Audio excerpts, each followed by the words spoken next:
Okay,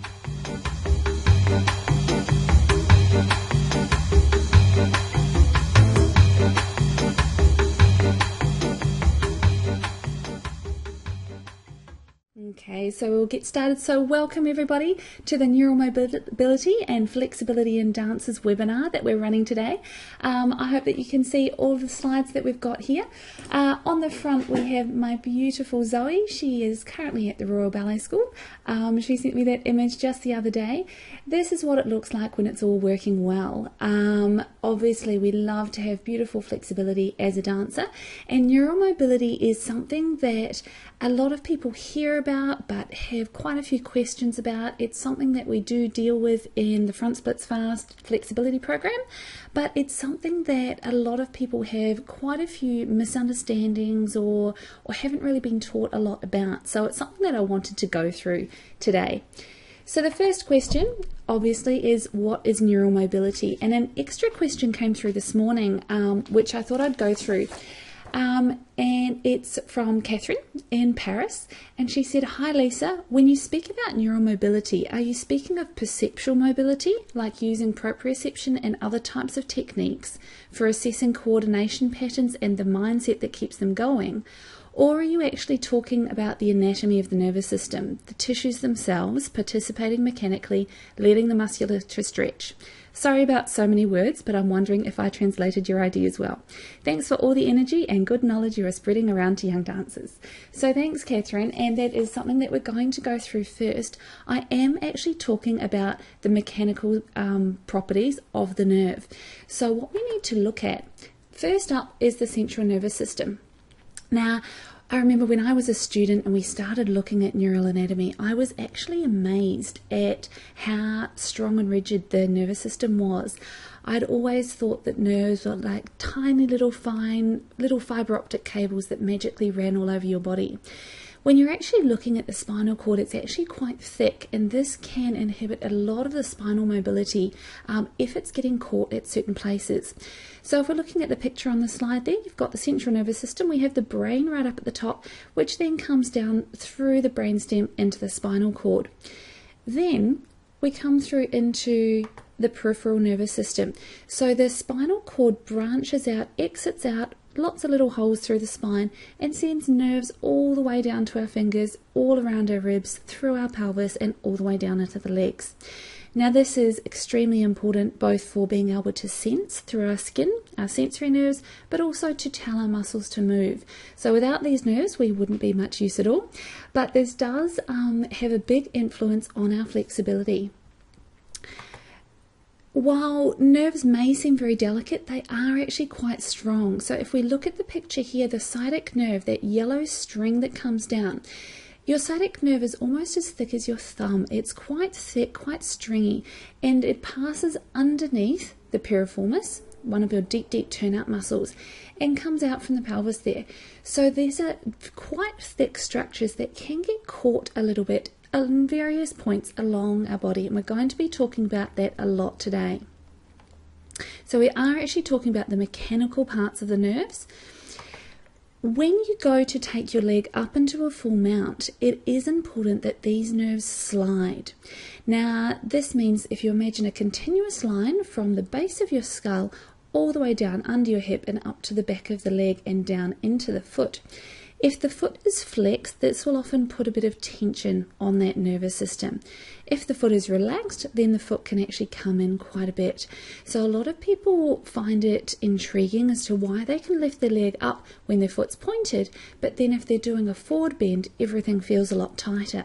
And the point is that that foot flexing can put quite a bit of tension on the nervous system. Now, we do need to be a little bit careful when we start talking about things like this. I found a quote from a therapist, I think he's in America, who says, "There is no plausible evidence that we can mobilize neural tissue independently of other anatomic structures in living people, or that neuromobilization is effective in the treatment of musculoskeletal dysfunction." And I do completely agree with this. It's impossible to isolate the nerves independently of anything else. However, the techniques we do work. So we're basically using the principle of those nerves passing through the body, looking at where they lie, looking at points that they can get caught. When we're focusing on releasing them, we will have effect on the fascia that sits in the area, the muscles that sit in the area. It will have all kinds of effects on other systems in the body.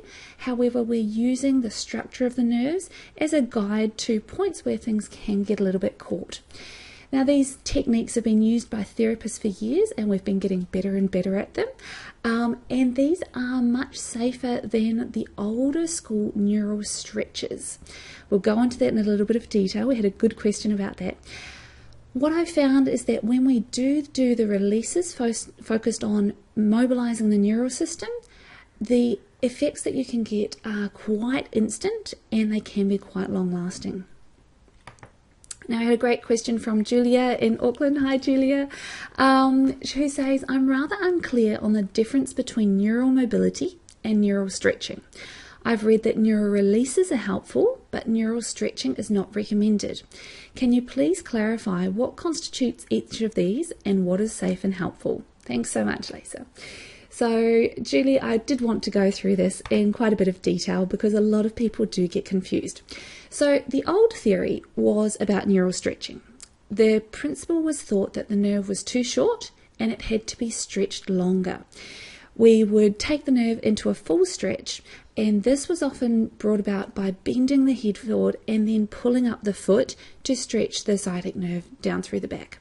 Now, this had some benefit for some people. However, nerves don't actually like being stretched very much, and you can often get what we call latent pain, which is not pain when it's happening, but you can get pain afterwards, either in the hamstrings or in the back or up into the neck, and it can create a little bit of inflammation, and it doesn't really work long term.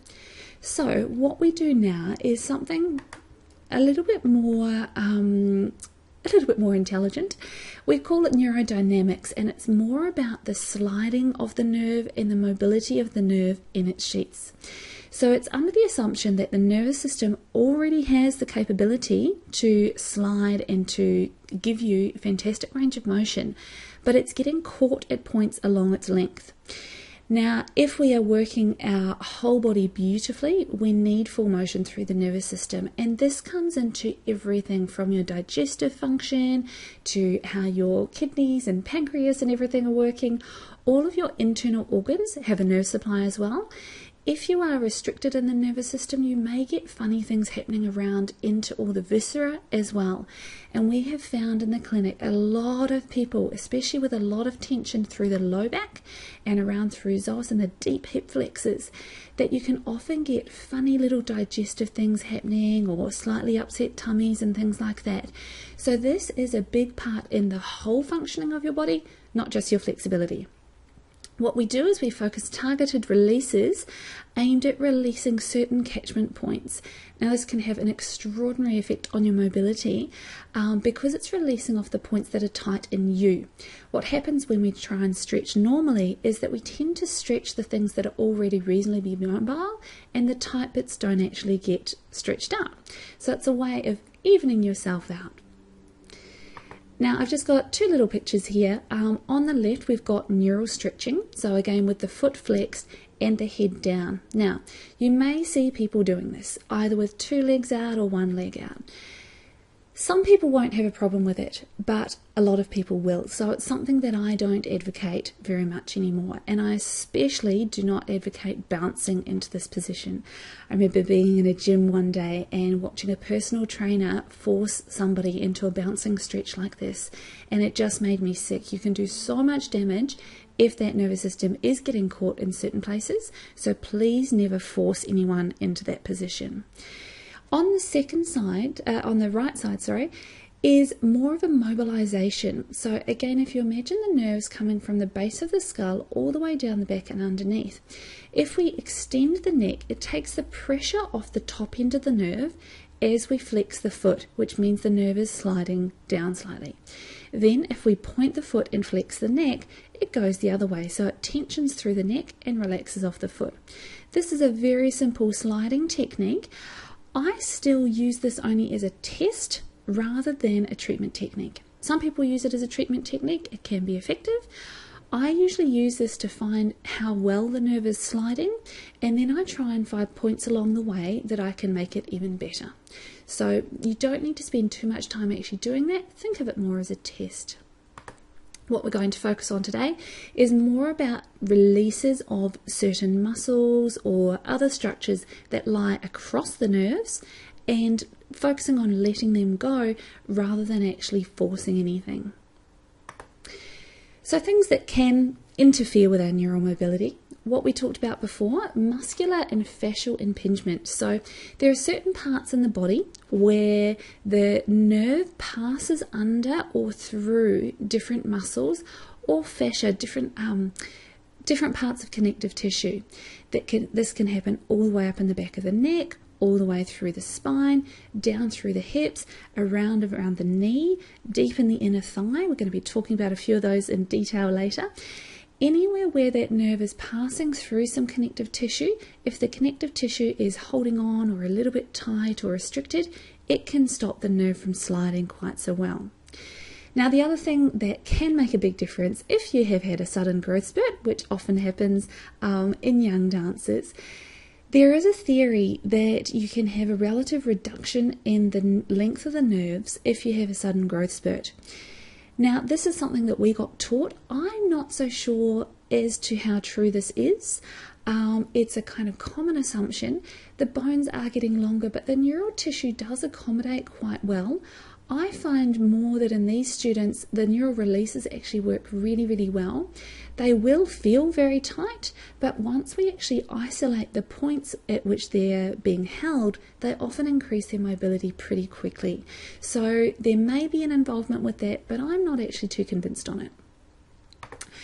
The other thing that we do need to be very, very careful about, and this is especially for all of the people who mentioned that they had problems in their neck or disc problems in the lower back and things like that, is that you can get chemical sensitization of the nerve, and this is something where there is a lot of research around at the moment. If you have any injury to discs and things around in the back, there can be a chemical response, a little leaking of chemicals out that can irritate the nerve.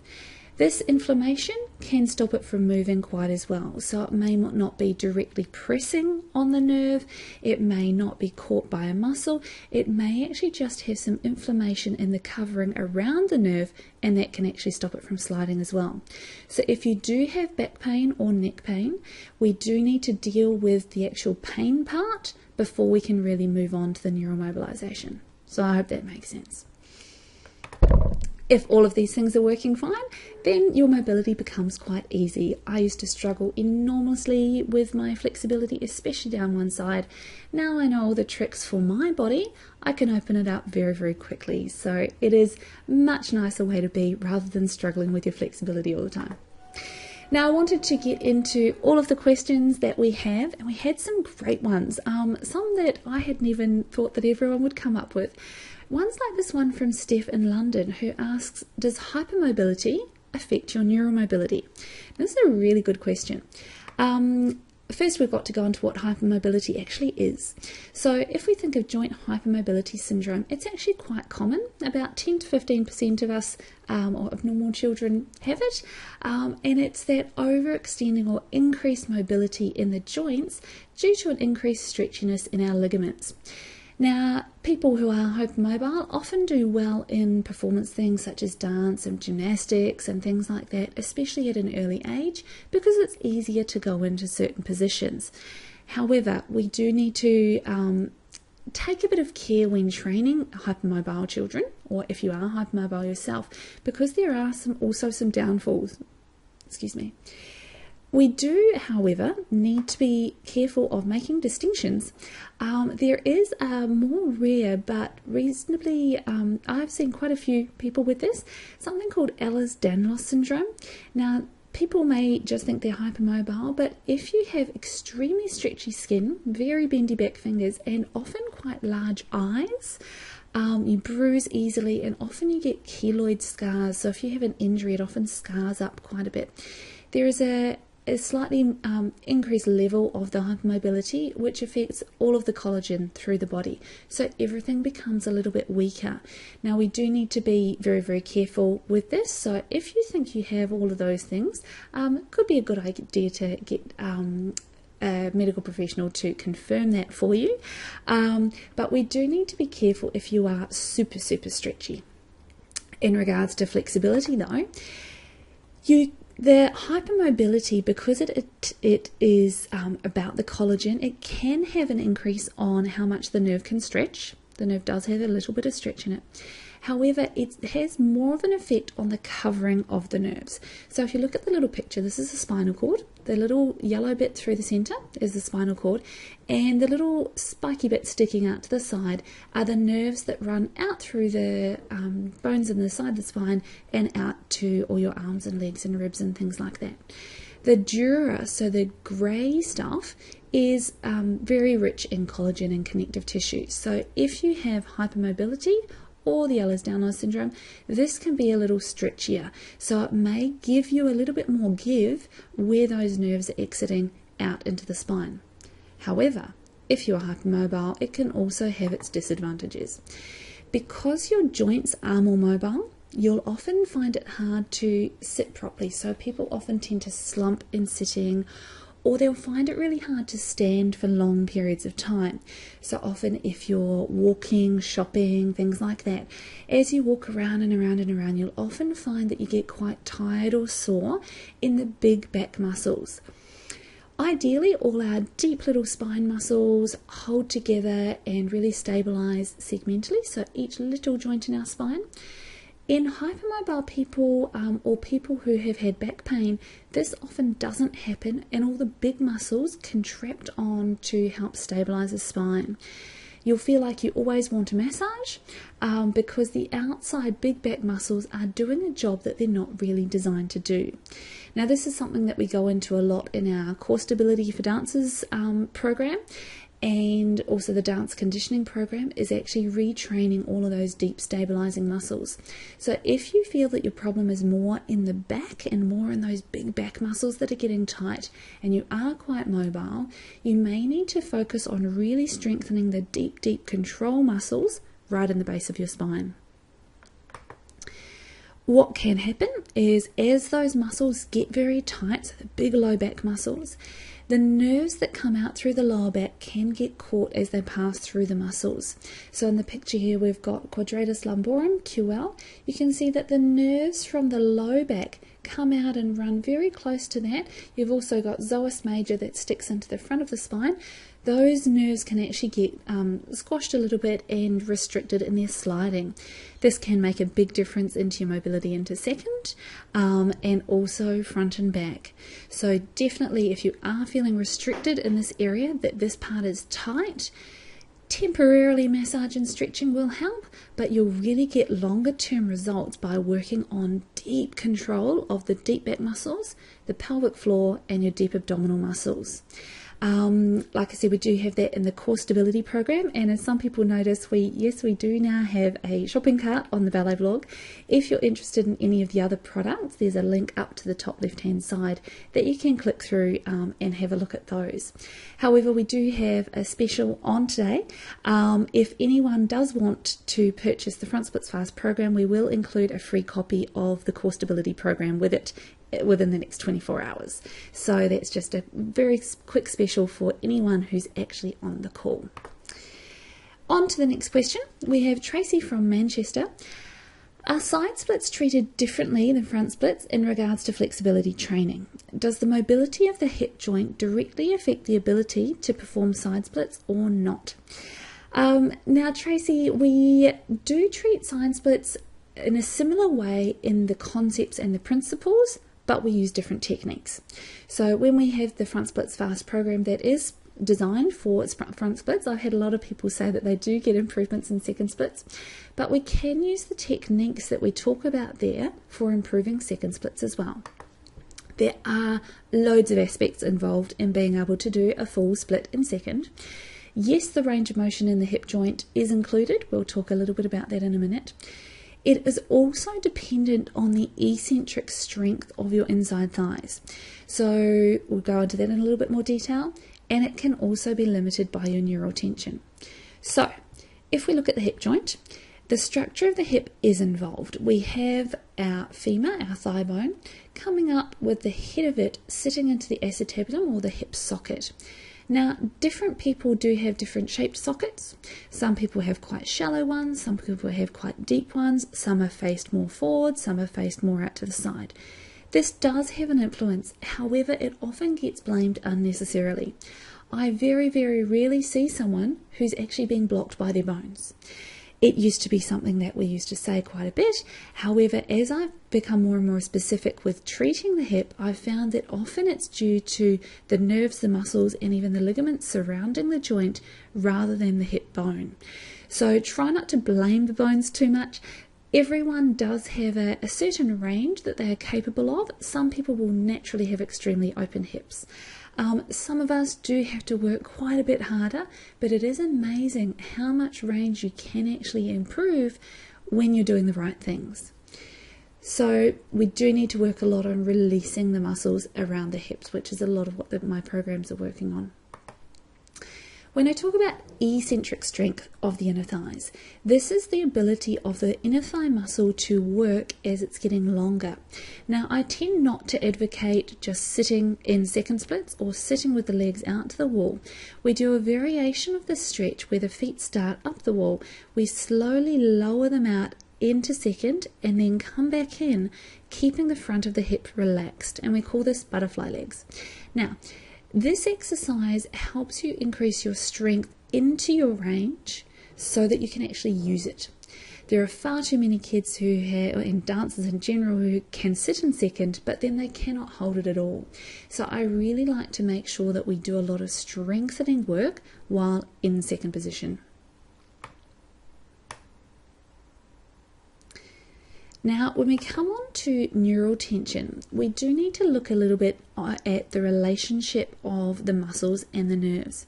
Now, if we look at this picture of the inner thigh muscles, down on the inner thigh we have adductor brevis, we have adductor longus, and we have adductor magnus. So this is this big inner thigh muscle that comes from up near the pubic bone all the way down to the leg. Now, if you look carefully there are a couple of little holes where it joins onto the thigh bone. Now, one of these is called the Adductor Hiatus.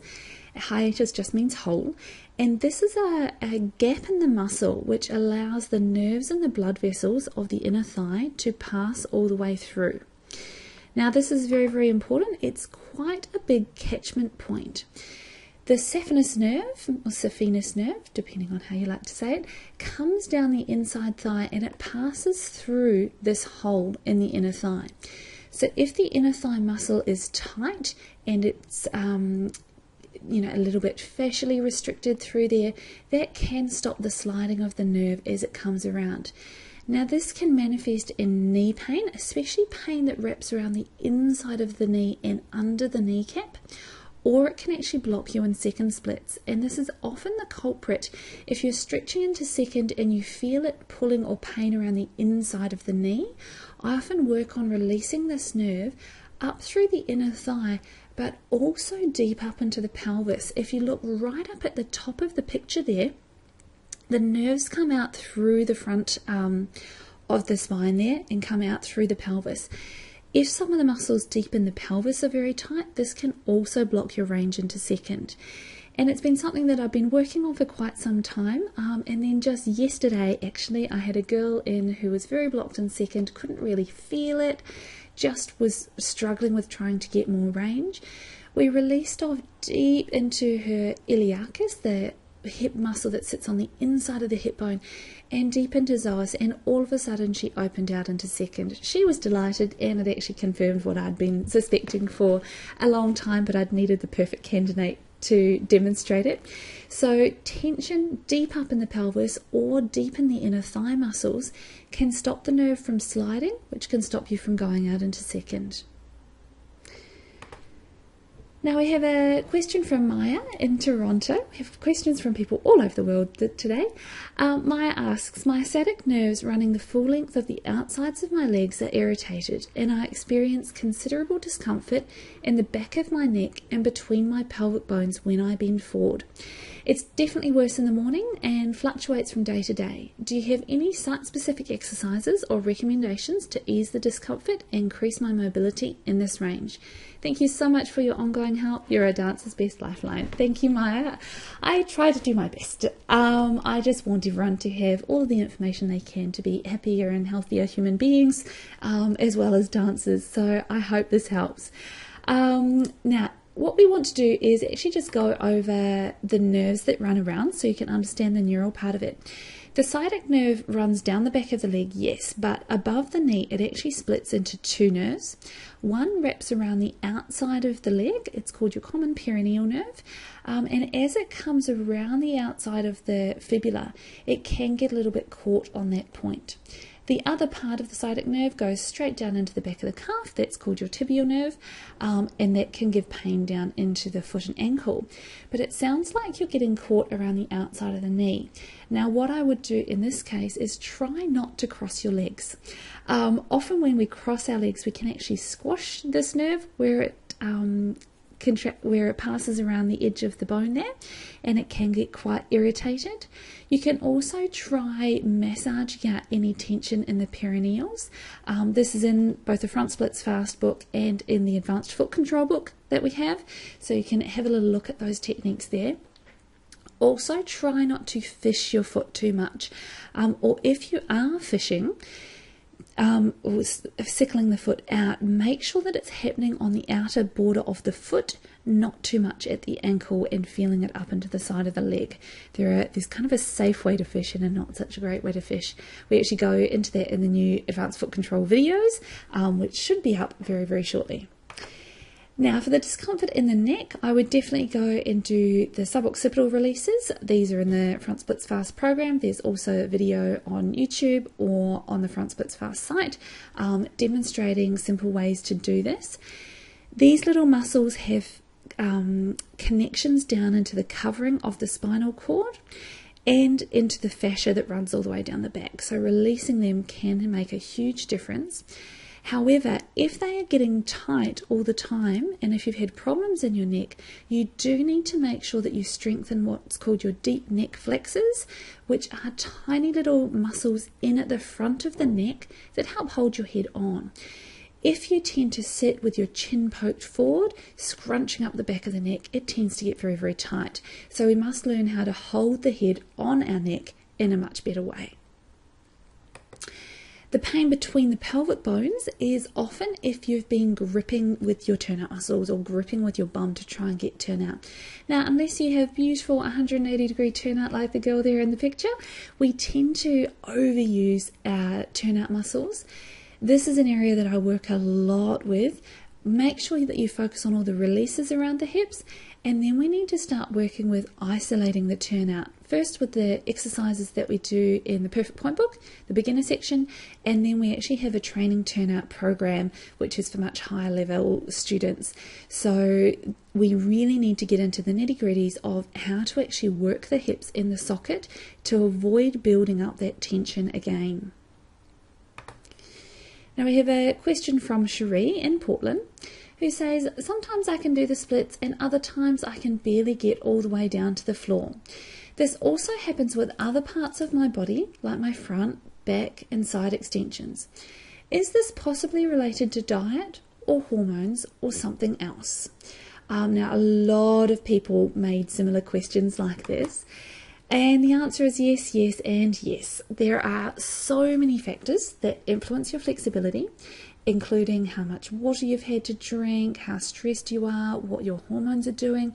Often a few days before your period you'll find, or even in the first couple of days, you'll find that you are more mobile, and then it stiffens up a little bit later.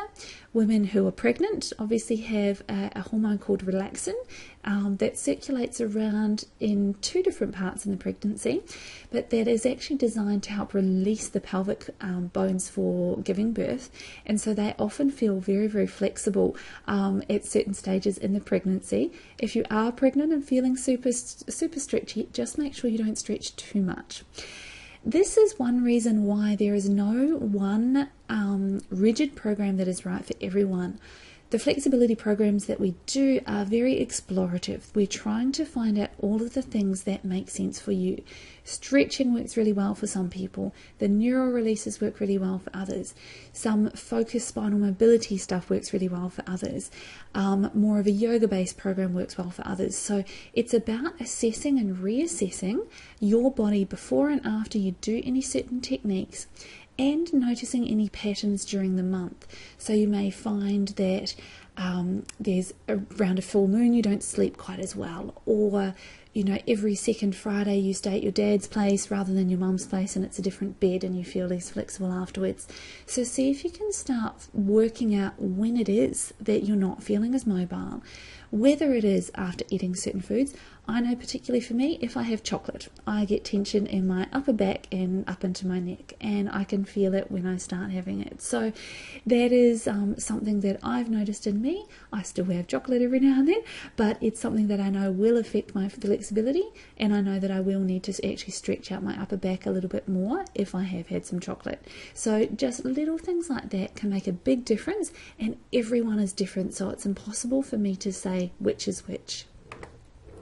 In that same vein, we have a question from Jessica in Vancouver, who says, I'm in university and a dancer, and I've noticed that my high levels of stress as a student affects my flexibility. Some days are worse than others. Is this linked to neural mobility? And again, most probably. Stress can cause actual tension in the muscles, which can limit your flexibility. But often when we're studying for long periods, we often don't hold our bodies in quite the best way. I know I was a student as well, and I was well renowned for kind of slumping forward on the table. I didn't quite have the strength to sit up for that many hours at that point in time. The tension in those muscles can also influence the neural tension. So as we talked about before, when nerves are passing through a muscle, if that muscle is tight, it can stop the nerve from sliding. Now, everyone holds tension in different places. Some people will find it up in their neck, some people will find it in their low back. Some people actually take a lot of tension into their stomach.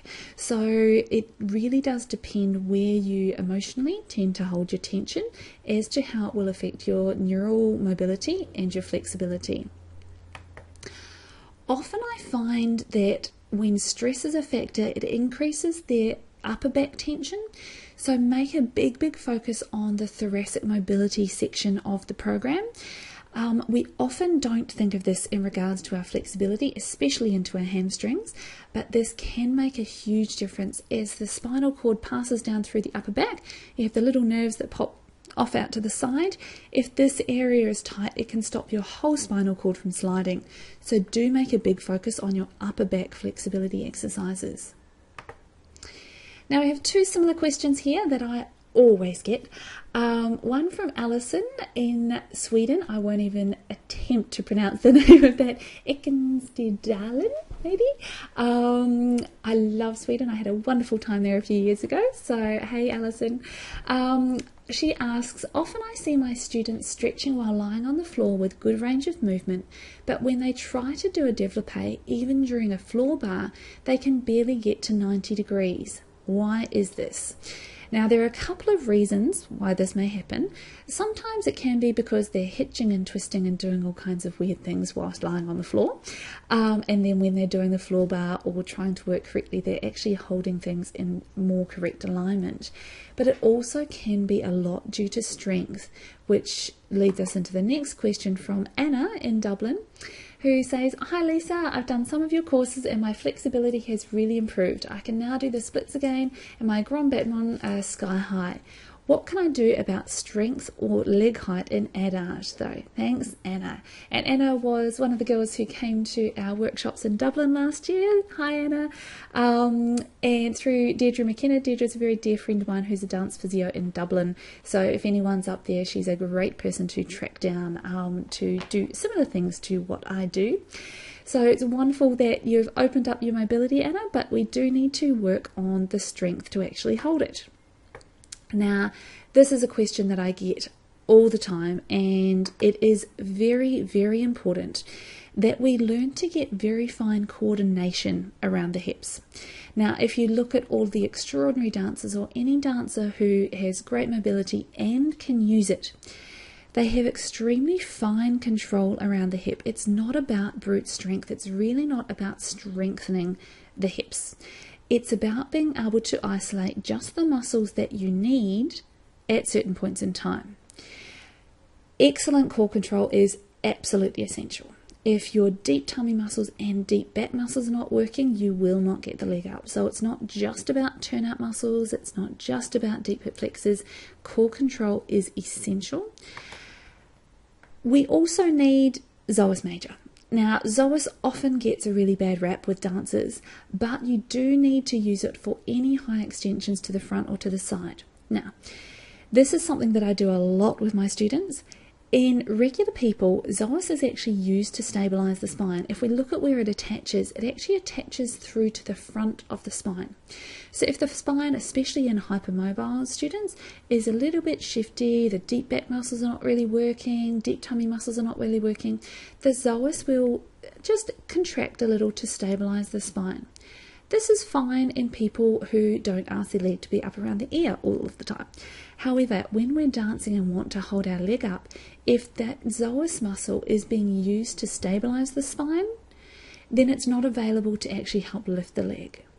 So we do need to really, really focus on the spinal stability, and then on a little bit of controlled strength to actually use this muscle to lift the leg. If this is not working, that's when we start overusing the muscles on the front and the side of the hip, and they'll start to feel a little irritated. So looking at your true core muscles to really help support that leg, you really need to work on the pelvic floor muscles right down into the base, the multifidus, the deep little back muscles, and the deep tummy muscles, the transversus abdominis. As soon as we can get those stabilizing, then we can actually free up the other muscles around the hip to help support it. And again, this is something that we do a lot in the training turnout program. Now we have a question from Denise in Paraparaumu, beautiful place there in New Zealand. If you have pulled your hamstrings, how do you avoid hurting it again each time you do the splits? What is the best warm-up for your hamstrings? And I've had about 6 different questions asking that kind of similar thing. And I've had an old hamstring strain. I've got my mobility back. One person had been working with the program, got all their mobility back, but they feel like they keep just re-injuring it. Now, this is something that I've actually made some extra little videos for you on. Anyone who does have the Front Splits Fast program, you should have got an email about getting into some bonus videos that we've put in the back, and now we've actually added MP4s of all of the programs so that you can download it and use it on your iPod. So keep an eye out for your logins for that. But in the back section, in the members area, we actually have 2 videos that I would recommend you look at. One is on the gluteal firing, so learning how to use your bottom properly. If you are not using your bottom properly, you can overuse the hamstrings.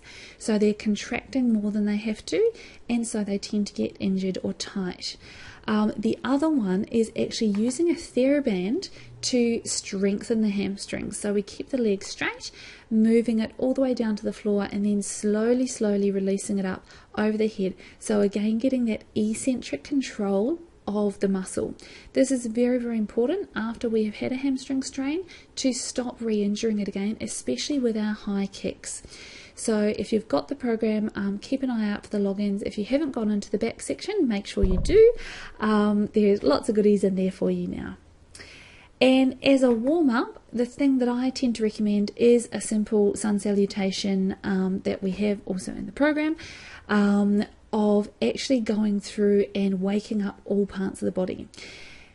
when we're feeling tension into the hamstrings, as you'll probably know if you've done a lot of my work before, is often not about the hamstrings. Often it is actually due to tension in other places in the body, and I find doing a simple sun salutation helps warm up your neural mobility, your fascial mobility. It gives you a little cardiovascular exercise, and it does some general muscular stretching. I'm a big advocate of Vinyasa yoga. I do it a lot myself, and I encourage a lot of my high-level students to start getting involved in it. It's a beautiful flowing sequence and really helps teach you to move through the body in a very safe way with control. So it's not just about stretching everything out, there's a high proportion of actually strengthening within it. So I definitely advocate trying a few different yoga teachers, have a little suss out of people around your area. We are looking, Annabelle and I are looking to do a Yoga for Dancers DVD later in the year. Quite a few of us at the practice are big yoga devotees, so we want to be able to pass a lot of that information on to dancers as well. Now we have a question from Nancy in New York. Hi Nancy, I hope you guys are going well. We did workshops, that must have been 2008 or 2009 I think, over in New York. And she asked, my daughter gets lightheaded whenever she does a combre to the back and cannot hold it as long as other people as a result. What can she do to prevent this? Now this is again a very, very common question, and it usually has to do with the alignment of her neck. Now, if we overextend the upper neck, we can actually pinch down on some of the little blood vessels that sit up into the back of the neck, especially the vertebral artery. Especially when doing a combre, we often have the neck twisted to the side. If we are twisting and extending, this can create quite a bit of pressure in the back. It also can interfere with the proprioception, so the position sense in the deep little small muscles, the suboccipital muscles up in the back of the neck. We do need to be able to give this some space. So really focus on the strengthening of the deep neck flexors on page 35 in the book. This is very, very important to be able to hold the neck in the right position. When we're doing those exercises, there are a couple of different stages. The first is actually being able to isolate that tiny little head tilt of the head on the neck, keeping the big neck muscles relaxed. So in the photo there on the left, Anna's just got her hand resting on the big neck muscles, making sure they're relaxed, and just focusing on lengthening through the back of the spine. Now it is essential to then be able to take this into your back bends, but also into any abdominal training. Often when people do abdominal training, they really push the chin forward. We want to make sure, see how in the photo on the right, she's got really nice alignment of her head and neck, and then starting to work the abdominals rather than just curling the neck forward. The chin should never be touching the chest when doing any of the abdominal work. When moving into back bends, however, I'd like to have a good look at a few examples. This is beautiful Emily Smith. She's one of my girls who's now over in London. She's just actually accepted a contract with Birmingham Royal Ballet. So congratulations, Emily. And you can see here, even though she's going into an extended position, she's got still beautiful long neck, a lot of space through into the back of the neck. Have a little look at some other back bends, and here, even though the chin is lifted, the head is not snapped back, so she's got this beautiful line through her upper back and out through the crown of the head. So we do need a lot of strength to support in those positions.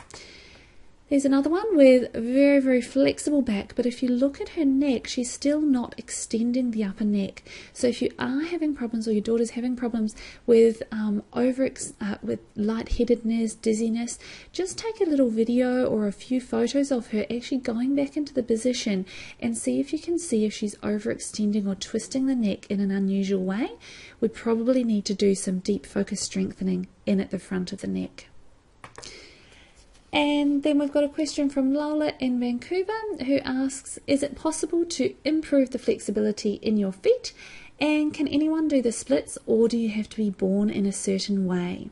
Now, yes, you definitely can improve the flexibility in your feet. We see it all the time. I actually had a phone call from a mum the other day that had the daughter's kind of watching day at the dance school, and she phoned me. She said, oh my goodness, I can't believe what you've done with her feet.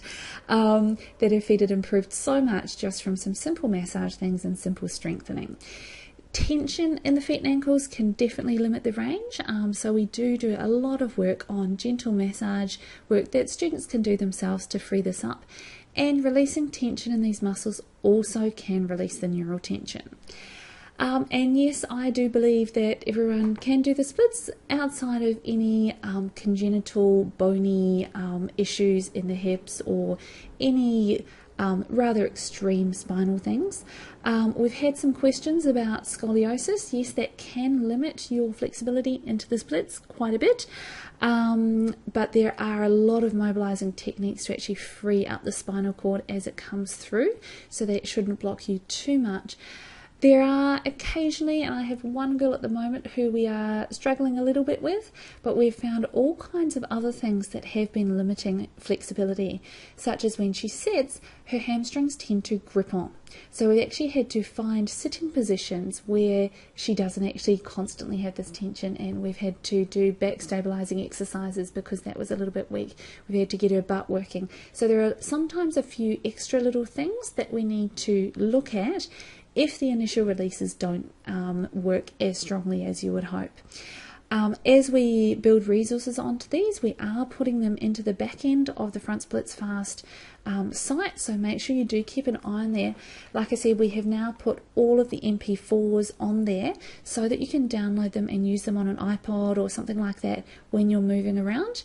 And as we make other videos, we will be uploading them, so keep an eye on those. Now, there are all the questions that I had in the beginning. I'm just going to have a quick little check through all the other questions and answers and see if we've got any fresh ones in there. So if you have any further questions, we have a great one here from a musician in Denton. Lisa, how can your techniques be used for other disciplines? I used to dance, but I'm a musician currently, and I think that there are a lot of applicable things about the body as you discuss it, even for music. I know something I'm working on is reducing tension as I play, and I think proper alignment would help, but there is not as much of a tradition in music for physical focus as there is in ballet. Unfortunately, I cannot make the event because of a rehearsal, and I know that you would rather answer more mainstream questions on the call. However, just in case the rehearsal got out early, I wanted to register. I love getting your emails and looking through your articles. Thanks a bunch. So, Sarah, this is actually a really good question, and a lot of students I work with also play a musical instrument, and musicians are actually often terrible at holding tension in certain parts of their body. So what I would highly recommend for anyone who's playing an instrument, especially woodwind instruments and any string instruments that you're kind of off to one side, I do definitely advocate getting into a regular yoga class, and that we need to really work on your postural control. So like I was talking about with the core stability work, the deep back muscles, deep stomach muscles and pelvic floor to really help support your spine. If you have that deep control, then you can actually relax a lot of the outer muscles a lot better. Now when you're playing, you want to have freedom of movement. If you are restricted in any way because you're finding it hard to sit up straight, that will interfere with your musicality and your actual performance of music. So this is something that is extremely important. So I'm not sure if you have the program or not, but I would definitely get into the yoga, the sun salutation part of it, and also looking at any of the core stability postural work to try and make it easier for you to sit for long periods. I'm not quite sure what instrument you play, but that is a very, very good question. Just have a little quick look through. One from, hello Florian, one saying, hey Lisa, Florian was at our workshops in Dublin as well. He's all the way from Germany. He said, hey Lisa, do you also talk about myofascial unwinding and the anatomy trains by Thomas Myers? Is it possible to transfer the fascial lines into the training? And yes, definitely. In the program, I talk about Thomas Myers' work as well. I'm so thankful for all of his work because it is exactly along the lines of what I've discovered independently. The fascial trains are slightly different to the neural trains, but like we said before, it's very hard to actually split the two. when we're actually focusing on treatment techniques. When we do treatment techniques for the fascial system, it interferes with the neural system. When we treat the neural system, it interferes with the fascial system. So they both intertwine enormously, and I use both of them in training, definitely. We'll just go through a few more here. My goodness. We have a lot of people asking about turnout. Definitely one of the things I mentioned earlier is if you tend to be gripping with the turnout muscles or gripping with the bigger bum muscles, if you not actually using your turnout muscles, we really need to work on releasing these. The other thing that I mentioned was the releasing through the deep inner thighs, because that can interfere with the nerve as it runs down the inside of the thigh. But also more recently, I've been actually focusing on releases up and deep into the pelvis to help mobilize the nerves as they start exiting from the spine. So low back mobility can have a big influence on actually your range into second. When stretching into turnout, we do have to be very careful, and I definitely advocate a lot of strengthening into turnout range, both with controlling the inside thigh muscles and really working the correct muscles in the hip. And I find that has a much more practical application rather than just increasing the range and not being able to use it.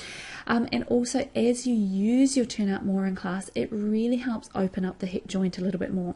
So I do focus a lot more on strengthening and then certain releases to help open out areas rather than sitting in stretches. Especially if you are quite open, sitting in second, we do need to be very, very careful of. If you sit in that position for longer than, a few minutes, it can actually interfere with how much that muscle can contract for about the next half an hour. So make sure that if you're just about to go into class or into a performance, you don't just sit in second splits. You want to be focusing on actually strengthening into it.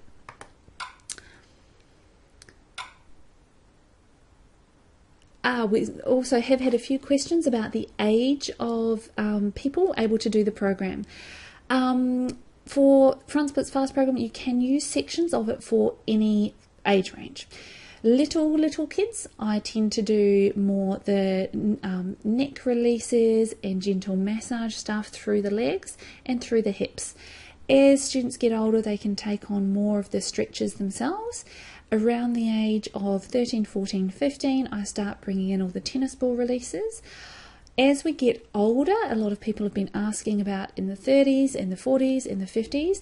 I tend to focus more on the releases, so using the tennis ball a lot around the hips, a lot of spinal mobility work and a lot of upper back mobility work, of actually loosening off all the bits that tend to get a bit stiff, especially if you're not dancing all the time.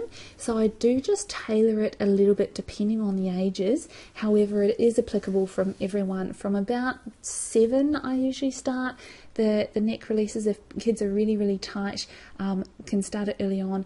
And the oldest person I think I've had during the full program was about 63. So it's definitely something that can be applied across the board. And I've had some great emails back from older students or people who've taken up dancing late, having great improvements in their range. So definitely don't think that the pictures of the young ones shouldn't put you off.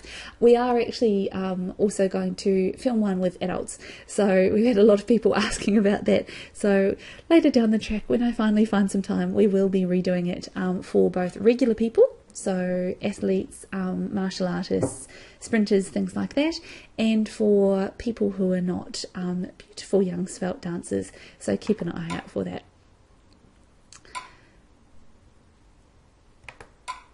Alright, we're just having a little click through. This is a good question, and this is something that was actually a big problem for me. Willie, hello in the Netherlands, good night. I'm wondering if you could help me out. One of my students was never able with the left leg to make it more mobile. She can do the splits with her right leg, but not with her left leg. Willie, I was exactly the same. I was always much more mobile on my right hand side rather than the left. And I used to stretch constantly, and I used to strain the top of my hamstring constantly. When I finally became a physio, one of my employers actually was assessing me, and she said, "Oh, Lise, what's wrong with your butt?" And I said, "Hey, what's wrong with my butt?" "Nothing wrong with my butt." And she was testing the firing of my gluteals, and my left gluteus maximus didn't fire at all. So this is where the activation of the glutes, like I said in the video in the back section of the Front Splits Fast program, explains this in detail. When we are walking, the glutes should activate a little bit. If they are not doing that, so when our heel hits the ground, the gluteal should activate a little bit to bring us forward over that leg. If the glutes are not activating, then the hamstring tends to contract. If this is contracting all day, every day, it will get tight. So if you have a student who has a marked difference on one side than the other, it is a really good idea to test the firing of their gluteals. I usually do it with fingertips in their low back, in the top of their bum, the bottom of the bum, and their hamstrings. Just lifting the leg just a few centimeters off the ground and seeing whether the butt actually contracts at all. This is a really simple test. I do it on all the workshops that we run on flexibility, and there's always at least kind of 4 or 5 people who actually find it really difficult to actually make their gluteals switch on. So that's something that I would try and work with her. Just got a couple of other questions. Thank you, everyone, for lots of beautiful questions here.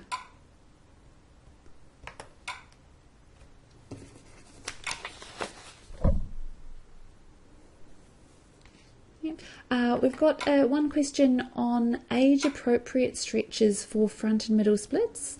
Oh, and then one of my favourites. So, like I said, in the beginning with the young ones, often they will go really gung-ho into stretches, so I often try and bring in stretches where they have to actually control themselves as well. So if you do have little ones who are flopping down into the splits and things like that, I often get them to do things like take their hands off the floor or get them balancing, so they're actually creating strength to support themselves in those positions. When they start going through the growth spurts, so from between 10 and 14, I focus a lot more on the releases to actually keep the nerves and the fascia sliding. And then, like I said, as we get older, focusing on more learning how to not build up tension in places, so learning correct firing of the muscles around the hip, correct strengthening of the deep core muscles and things like that. We also have a question from Amelia, who says, "Is it bad to crack your back?" Now, this is a question that I always get, and it is a very, very personal one for me. I used to crack my back a lot. Please try not to crack your back too much. Basically, if you start cracking, you tend to have to crack more. The reason being, as we crack our back, we actually can stretch the ligaments at one level. You'll often find that the ligaments at that joint level, it always cracks at the same spot. So that joint is constantly getting stretch, stretch, stretch, stretch, stretch. Often it means that the muscles at that level aren't really holding on. Again, we really need to focus on the deep spinal stability at that level, as we do in the core control program.